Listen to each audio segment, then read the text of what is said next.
নমস্কার। আমরা তো সবাই জানি যে পৃথিবীকে নীল গ্রহ বা ব্লু প্ল্যানেট বলা হয়, কিন্তু কেন বলা হয় আর এই জলের জগৎটা ঠিক কী রকম? চলুন আজ আমরা দশম শ্রেণীর ভূগোলের তৃতীয় অধ্যায় অর্থাৎ বায়ুমণ্ডল বা হাইড্রোস্ফিয়ারের একেবারে গভীরে ডুব দিই। পৃথিবীর জল সম্পদ আর তার নানারকম গতি প্রকৃতিকে একদম সহজ করে বুঝে নেওয়া যাক। দেখুন, পৃথিবীকে আমরা নীল গ্রহ তো বলি, কিন্তু সত্যিটা জানলে বেশ অবাক হতে হয়। আমাদের এই গ্রহের মোট জলের প্রায় 97.5% কিন্তু সমুদ্রের নোনা জল। তার মানে কি দাঁড়ালো? আমাদের বেঁচে থাকার জন্য, ব্যবহার করার জন্য যে মিষ্টি জল, সেটা আছে মাত্র 2.5%। ভাবা যায়, এইটুকু জলের ওপরেই কিন্তু আমাদের সবার জীবন নির্ভর করে আছে। তো সবার আগে চলুন জেনে নেই, এই যে বায়ুমণ্ডল বলছি, এই জিনিসটা আসলে কি? পৃথিবীর এই বিশাল জলরাশিকে আমরা ঠিক কিভাবে সংজ্ঞায়িত করব? একদম সহজ কথায় বলতে গেলে, বায়ুমণ্ডল বা হাইড্রোস্ফিয়ার হল পৃথিবীর সমস্ত জলের যোগফল। সে মহাসাগর হোক, নদী হোক, হ্রদ হোক, এমনকি মাটির তলার জল বা আকাশে ভেসে বেড়ানো জলীয় বাষ্প, সব কিছু মিলেই তৈরি হয় বায়ুমণ্ডল। শব্দটা এসেছে দুটো গ্রিক শব্দ থেকে। হাইড্রো, যার মানে হল জল, আর স্ফিয়ার, যার মানে গোলক, সব মিলিয়ে জলগোলক। আচ্ছা, পৃথিবীতে মোট জলের পরিমাণ কত জানেন? প্রায় 1.36 বিলিয়ন ঘন কিলোমিটার। সংখ্যাটা এতটাই বড় যে ঠিকঠাক কল্পনা করাও কঠিন। এই বিপুল পরিমাণ জলে কিন্তু আমাদের গ্রহকে একটা জীবন্ত, প্রাণবন্ত গ্রহে পরিণত করেছে।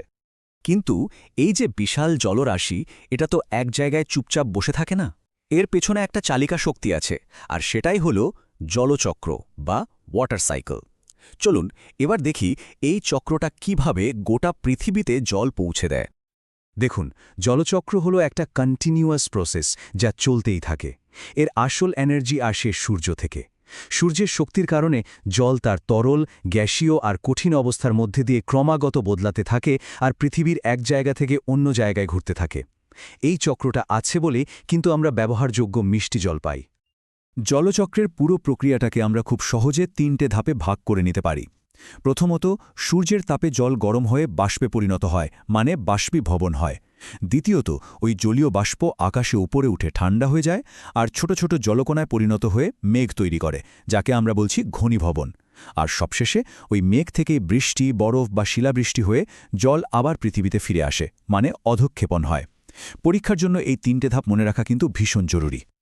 এবার আসা যাক মহাসাগরের একটা অদ্ভুত সুন্দর ছন্দের কথায়, জোয়ার ভাটা বা টাইডস।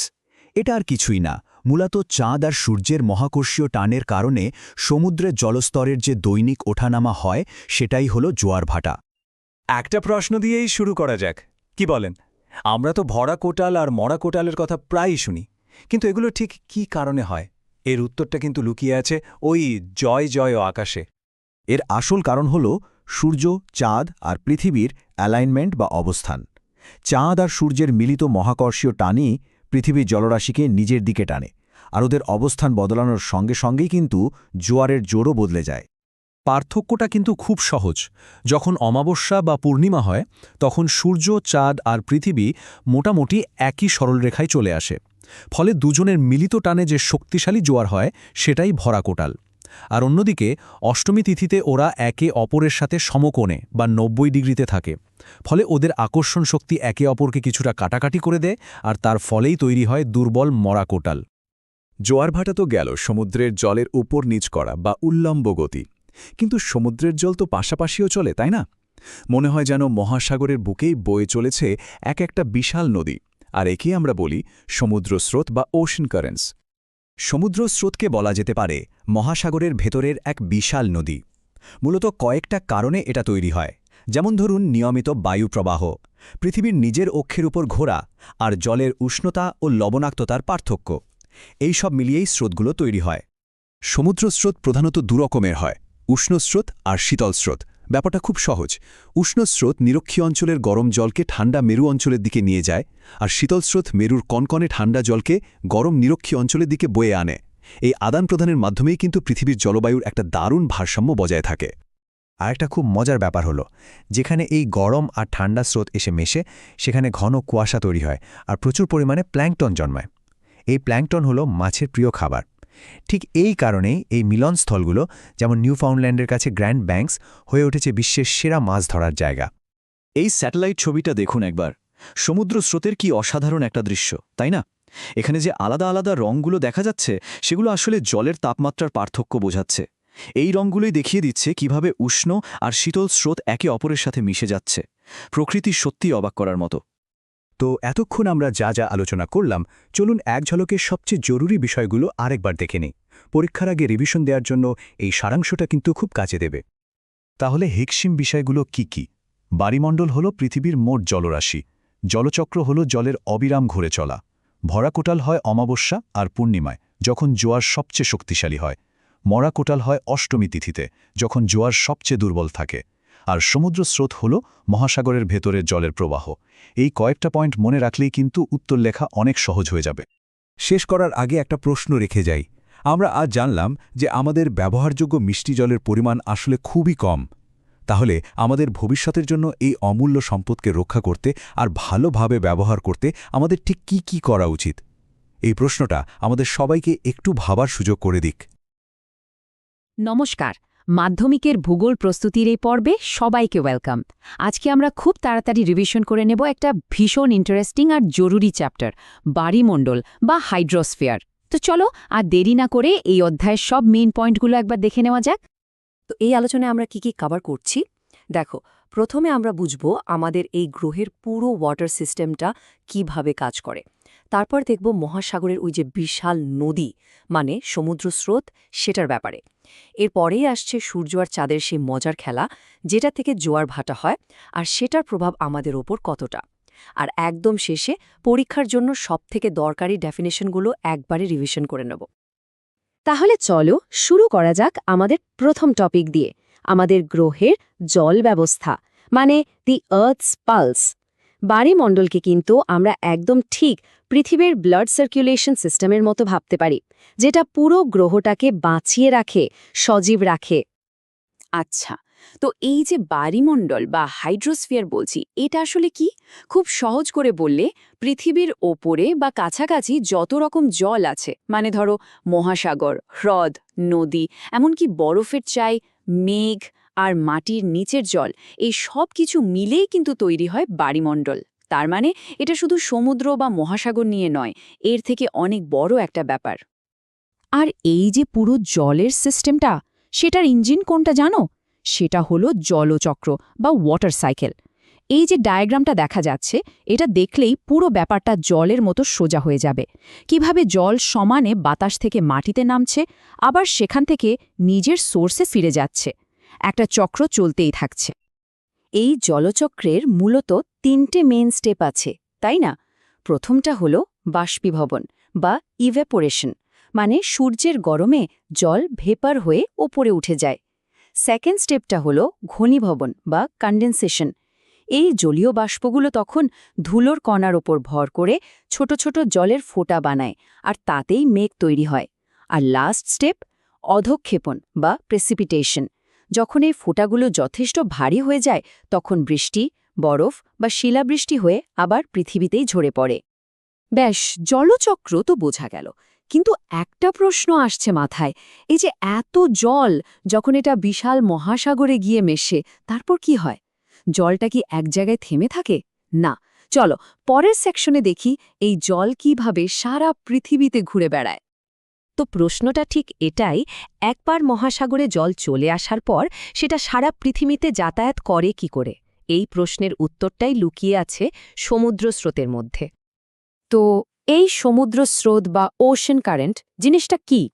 এটা হলো সোজা কথায় সমুদ্রের ওপরের দিকে বা তার কাছাকাছি জলের একটা নির্দিষ্ট দিকে বয়ে যাওয়া, অনেকটা নদীর স্রোতের মতো।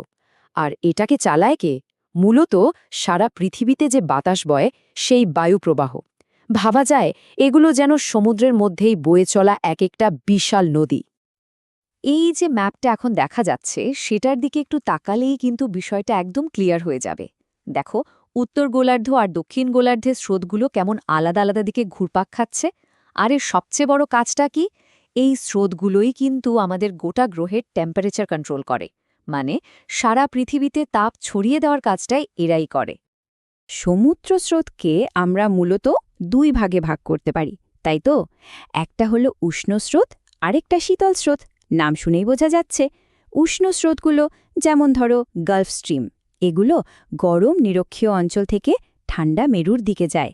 আর ঠিক তার উল্টোটা করে শীতল স্রোত, যেমন ল্যাব্রাডোর স্রোত, ওগুলো ঠান্ডা মেরু অঞ্চল থেকে গরম নিরক্ষরেখার দিকে আসে। আচ্ছা, সমুদ্র স্রোতের পর এবার আমরা চলে আসছি একটা দারুণ ইন্টারেস্টিং টপিকে, জোয়ার ভাটা। এটার কিছুই না, আসলে আমাদের পৃথিবী, সূর্য আর চাঁদের মধ্যে একটা কসমিক ড্যান্স বা মহাজাগতিক খেলা। তো জোয়ার ভাটা বা টাইড বলতে আমরা কি বুঝি? এটা হলো একটা নির্দিষ্ট সময় পর পর নিয়মিতভাবে সমুদ্রের জলস্তর একবার ফুলে ওঠে, আবার একবার নেমে যায়। এই ওঠাপড়াটা সাধারণত দিনে দুবার হয়। আর হ্যাঁ, পরীক্ষার জন্য এই ডেফিনিশনটা কিন্তু খুব ইম্পর্ট্যান্ট। এই যে কথাটা এখানে লেখা আছে, চাঁদ, সূর্য এবং পৃথিবীর মধ্যেকার নৃত্যই ভরা কোটাল এবং মরা কোটাল তৈরির মূল কারণ, এটা কিন্তু পুরো ব্যাপারটা এক লাইনে বলে দিচ্ছে। আসল কথা হলো চাঁদ আর সূর্যের গ্র্যাভিটেশনাল পুল বা মহাকর্ষীয় টানি এই জোয়ার ভাটার জন্য দায়ী। এই টেবিলটা কিন্তু মন দিয়ে দেখতে হবে, কারণ এটা খুব জরুরি। দেখো, যখন সূর্য, চাঁদ আর পৃথিবী একদম এক লাইনে চলে আসে, মানে পূর্ণিমা বা অমাবস্যার সময়, তখন চাঁদ আর সূর্যের মিলিত টানে তৈরি হয় ভরা কোটাল বা স্প্রিং টাইড। এই সময় জোয়ার সবচেয়ে উঁচু হয় আর ভাটাও সবচেয়ে নিচু। অন্যদিকে যখন ওরা একে অপরের সাথে 90 ডিগ্রি অ্যাঙ্গেলে বা সমকোণে থাকে, তখন ওদের টান একে অপরকে কাটাকাটি করে দেয়। ফলে হয় মরা কোটাল বা নিপ টাইড। তখন জোয়ার ভাটার মধ্যেকার ডিফারেন্সটা অনেক কম থাকে। তো এতক্ষণ তো আমরা অনেক বড় বড় প্রাকৃতিক ব্যাপার নিয়ে কথা বললাম, কিন্তু প্রশ্ন হলো এগুলোর সাথে আমাদের কি সম্পর্ক? এই সমুদ্র স্রোত আর জোয়ার ভাটা আমাদের রোজকার জীবনে, আমাদের পরিবেশে ঠিক কী প্রভাব ফেলে? চলুন সেটাই এবার দেখি। মানে এত কিছু জানার দরকারটা কি? এগুলো কি শুধু পরীক্ষায় লেখার জন্য? না, একদমই না। এগুলোর বাস্তব জীবনে অমছন্ন প্রভাব আছে। সমুদ্রের স্রোতের প্রভাব কিন্তু অমচং। প্রথমত, এটা তো গোটা পৃথিবীর তাপমাত্রা আর জলবায়ু কন্ট্রোল করে। আবার যেখানে গরম আর ঠান্ডা স্রোত মেশে, সেখানে এমন ঘন কুয়াশা তৈরি হয় যে জাহাজ চালায় মুশকিল হয়ে যায়। কিন্তু একটা ভালো দিকও আছে। ঠিক ওই জায়গাতেই, যেমন নিউফাউন্ডল্যান্ডের কাছে গ্র্যান্ড ব্যাংক, তৈরি হয়েছে পৃথিবীর অন্যতম সেরা মাছ ধরা জায়গা, যাকে আমরা মগ্নচড়া বলি। আবার দেখুন, শীতল স্রোতগুলো বরফের বিশাল চাই বা হিমশৈল বই নিয়ে আসে, যেটা জাহাজের জন্য খুবই বিপজ্জনক। আচ্ছা, আমাদের আলোচনা প্রায় শেষের দিকে। তো চলো, পরীক্ষার জন্য সবচেয়ে দরকারি সংজ্ঞাগুলো একবার ঝটপট রিভিশন করে নিই। রেডি? বাড়িমণ্ডল বা হাইড্রোস্ফিয়ার কি? এটা পৃথিবীর উপরে বা কাছাকাছি থাকা সমস্ত জল। সমুদ্র স্রোত, মনে রাখবে, এটা হলো বাতাসের দ্বারা চালিত সমুদ্রের জলের একটা নির্দিষ্ট দিকে বয়ে যাওয়া। জোয়ার ভাটা মানে সমুদ্রের জলস্তরের নিয়মিত ওঠা আর নামা। ভরা কোটাল বা স্প্রিং টাইড, এটা কখন হয়?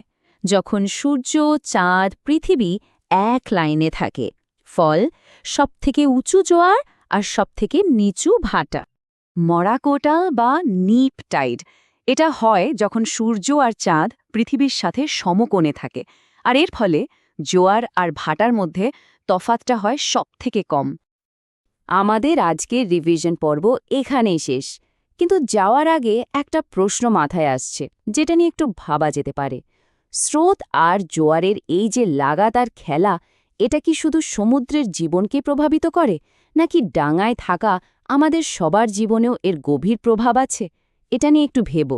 তোমাদের সবার পরীক্ষার জন্য রইল অনেক অনেক শুভেচ্ছা।